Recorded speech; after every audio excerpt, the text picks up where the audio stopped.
बहुत समय पहले की बात है। एक बड़ा ही घना और विशाल जंगल था। उस जंगल के सभी जानवर आपस में बहुत ही खुशीपूर्वक मिलजुल कर रहते थे, क्योंकि उनका राजा बड़ा ही ताकतवर और न्यायप्रिय था। लेकिन अब वह थोड़ा बूढ़ा हो गया था। फिर भी उसके राज में सारी प्रजा बहुत ही सुखी थी। सभी के दिन हंसी खुशी पूर्वक कट रहे थे। राजा बड़े ही ध्यान से सभी की बातें सुनता और न्याय करता था। लेकिन दूर जंगल से एक दिन एक दुष्ट शेर भटकते हुए उस जंगल में आ पहुंचा और उसने आते ही पूरे जंगल में आतंक मचा दिया। वह यहाँ वहाँ छोटे मोटे जानवरों को मारता, कुछ को मार कर खा जाता और कुछ को केवल अपनी शक्ति दिखाने के लिए ही मार कर छोड़ देता था। सभी जानवर बड़े ही डरे डरे और दहशत में थे। वह दुष्ट सभी से कहता कि अब से मैं ही तुम्हारा राजा हूँ और मेरी ही बातें तुम सबको माननी पड़ेगी। सभी जानवर मिलकर अपने राजा के पास गए और उससे शिकायत की। सभी ने मंत्रणा की। तब खरगोश ने आगे बढ़कर कहा, महाराज, उस दुष्ट को सबक सिखाने के लिए मेरे पास एक उपाय है। यदि आप आज्ञा दें तो मैं उस दुष्ट को सबक सिखाऊं।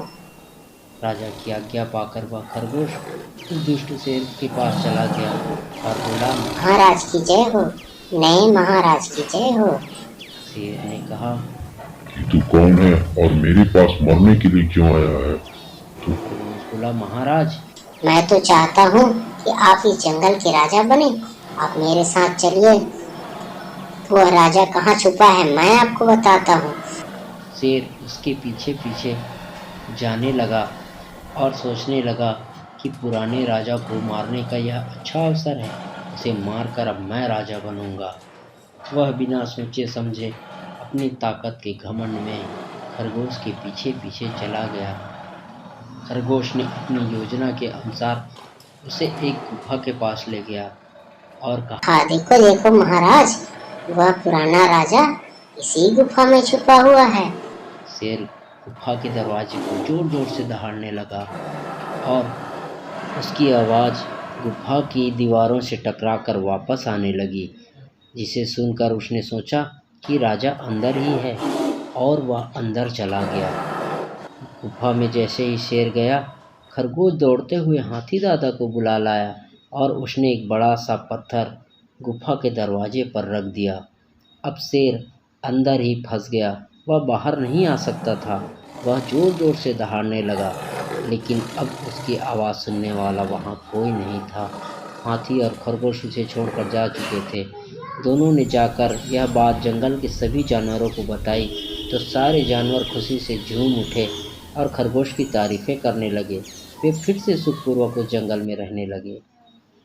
ये कहानी पसंद आई हो तो वीडियो को लाइक कीजिए और चैनल को सब्सक्राइब जरूर करिए। और हाँ, बेल आइकन दबाना ना भूलिएगा। धन्यवाद।